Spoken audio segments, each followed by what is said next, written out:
Точно преди една година, уважаеми зрители, ви разказвахме за едно грандиозно представление в Бахрейн, раждането на перлата, с българско участие и по-точно с участието на родения в Гълъбово певец, който прославя България по целия свят, Димитър Бонев.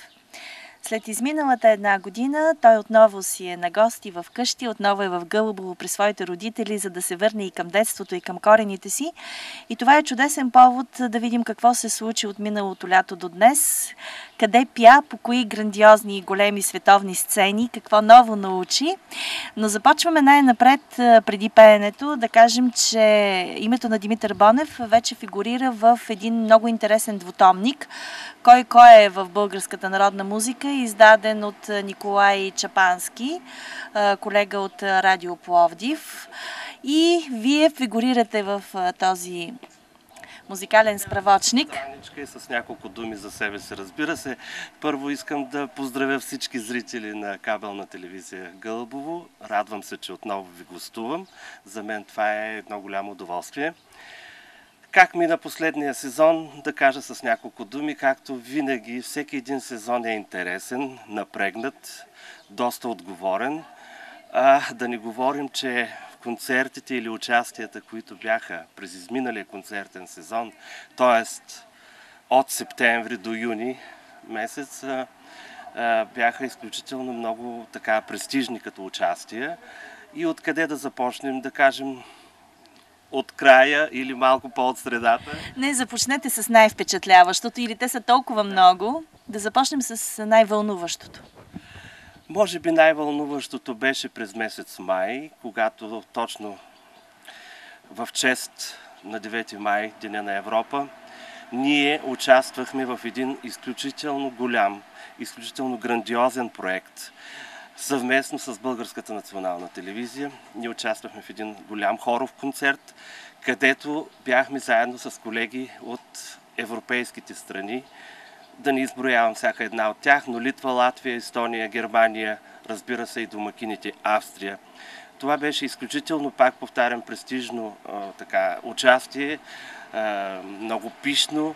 Австрийците ни приеха много радушно. Те са майстори на такъв тип организации, на прояви, културни концерти. Разбира се, това беше едно голямо изживяване, вълнуващо за нас, певците от смесения хор на Българското национално радио, и се радваме, че ние бяхме тези, които бяха поканени за това събитие. Май месец е богати с други прояви. За 24 май гостувахте в Швейцария. Точно така. Точно за 24 май аз бях поканен от вокална формация Мадригал София или солистичен ансамбъл Мадригал София. Дълги години съм работил съвместно с този ансамбъл. Имам изключително много спомени, като се върнем назад в австрийските оперни летни фестивали на Боденското езеро в Брегенц. Брегенския фестивал е един от много добре известните на почитателите на оперното изкуство, на хоровото изкуство, така че аз съм свързан с ансамбъл Мадригал. Това също беше много интересно участие. Ние бяхме 2 дни в едно малко градче, непосредствена близост до Цюрих, където изнесохме 2 концерта. Единият беше в градската катедрала.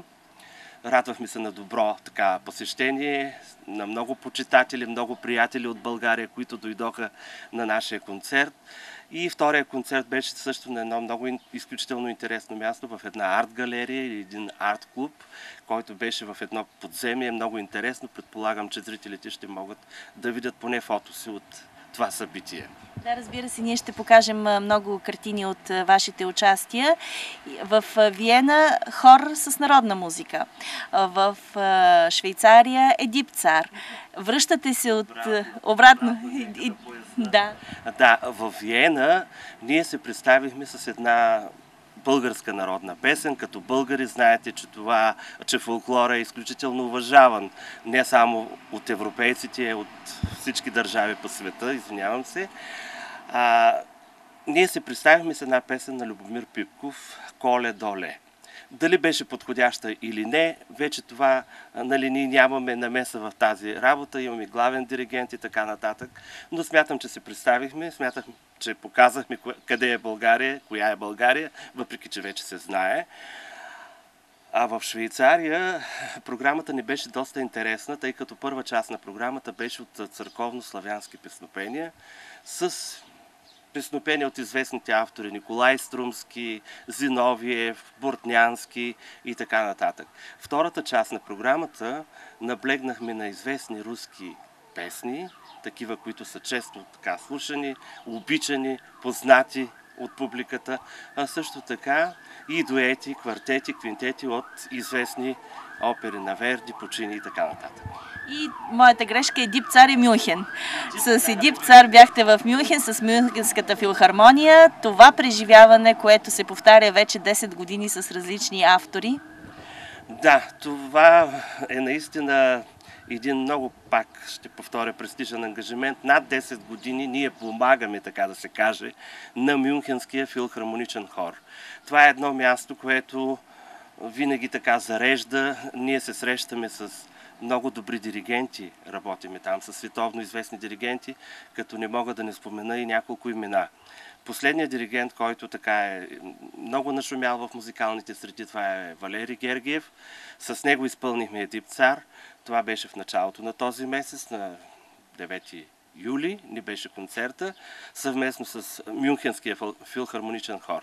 За тези, които не знаят, това е един оркестър, който е изключително престижен, една от най-добрите филхармонии в света, като изредиме, нали, лондонската, да кажем, виенските филхармоници.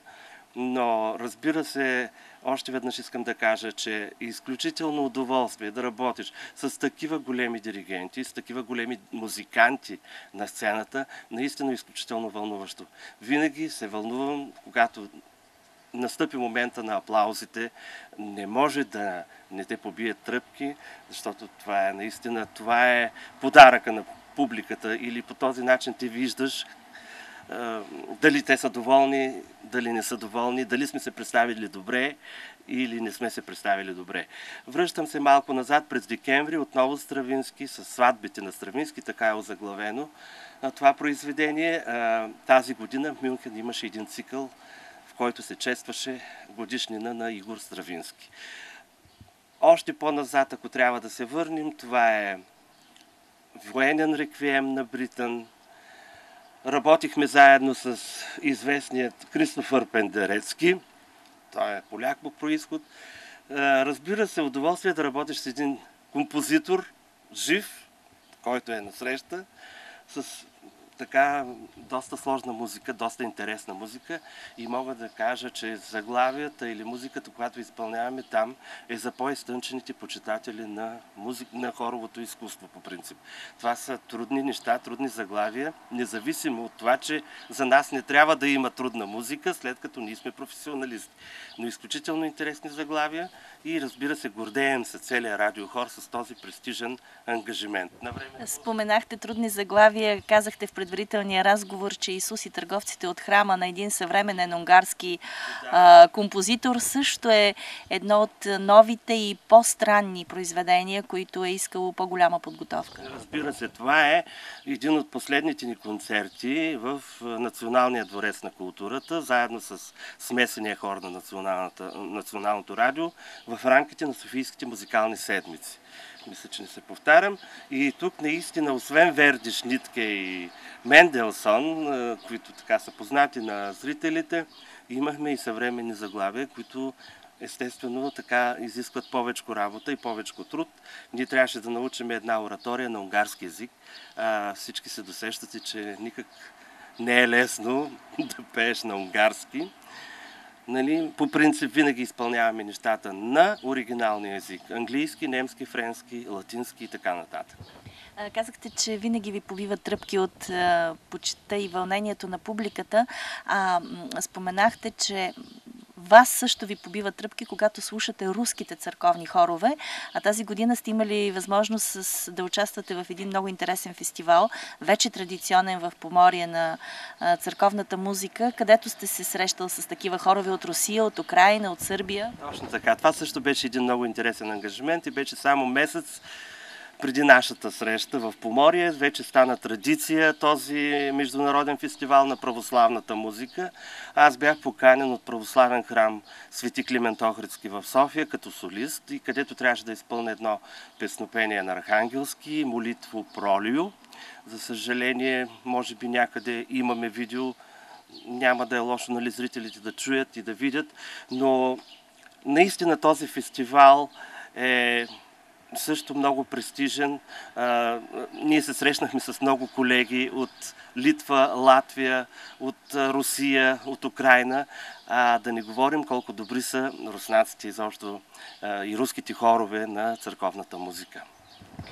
С църковната музика и с формация Акваделия сте пяли и в Рим, за това говорихме миналата година и сме разказвали на зрителите, но тази година се навършиха 20 години от основаването на формация Акваделия. Как отчетахте годишнината? Честването на този юбилей беше през месец април. Нашият така основен концерт, официален концерт, беше в криптата на Свети Александър Невски, където изпълнихме познати на нашите почитатели заглавия и песнопения. Много от тях, много зрителите са ни чували. Ние съчетаваме църковна музика или православна музика с български фолклор. И наистина, както казва диригента на формацията професор Диляна Мичева, аз там се чувствам в свои води, тъй като много от зрителите знаят, че се занимавам и с класическа музика и фолклор, с който съм започнал и който винаги ще продължавам, нали, да работя и да изпълнявам, докато съм жив. Една много богата година, много наситена с преживявания и емоции. Какво следва? Какво предстои? Какво следва? Следва едно мое участие в концерта съвместно с Андрея Бочели, който ще бъде на 31 май в зала Армеец. След това другото интересно така събитие... Само да ви поправя, че смениха датата на Андрея Бочели. Мисля, че 31 август. За август ли остана? Точно така. Последно имам информация за 31 август. Следващия ангажимент е много интересен. На живо прожекция на филма Властелина на пръстените, където ние, смесения хор, а също така ще имаме помощ и от други състави, да кажем Българската хорова капела, Музикалния театър, Софийска опера, където ще се съберем около 150 души хор и ще изпълним музиката на живо към филма. Това наистина ще бъде много интересно. И да кажем, че до година следва 80 години Българско национално радио. Ние очакваме радиото да каже какво ще изпълняваме, каква е програмата, какви са ни концертите, но наистина този идващия сезон 2014-2015 година ще бъде под патронажа 80 години Българско национално радио и предполагам, че ще бъдем доста ангажирани. И затова по-рядко ще виждаме Димитър Бонев в Гълъбово. Един гълъбовец, който представя града и България по целия свят със своя талант.